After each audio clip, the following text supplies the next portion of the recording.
আমরা এখন এসে পড়েছি সাপাহারে পান বরজ কল্যাণপুরি পান। দেখা যাক পান বরজে একটা বড় ভাই আছে, দেখি বড় ভাই কি বলে। আসসালামু আলাইকুম ভাই। ওয়ালাইকুম সালাম। ভাই পান বরজে কি করেন? এই পান বরজে গাছ টাছ বাঁধিচ্ছি। ও, পান বরজে গাছ বান্ধিচ্ছেন। হ্যাঁ। আপনাদের এই কল্যাণপুরি পান নাকি ঝাল করে? ঝাল তো এই সময় করবে, এই সময় কাটা পান, এই কারণে ঝাল। ও, গাটা পান। তো পানের এখন লাভজনক মানে ইয়াটা কিরকম, মানে লাভ?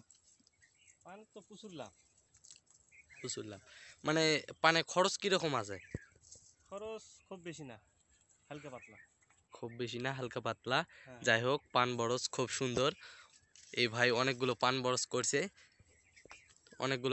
করছে, আমরা এখানে পান বরজে আসছি। এই কল্যাণপুরি পান, সাপাহারকে আমের শহর বলা হতো, এখন পানেরও শহর বলা হয়। যাই হোক, এখানে আরেকটা ভাই বসে আছে, দেখি এই ভাই কি বলে। ভাই এখানে কি করেন?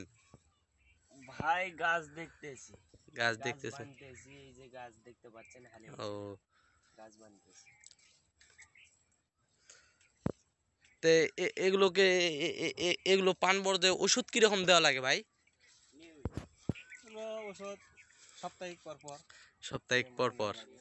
ও, মানে খরচ আছে। বেশ খরচ, ও, এটুকু একটু বেশি। ও,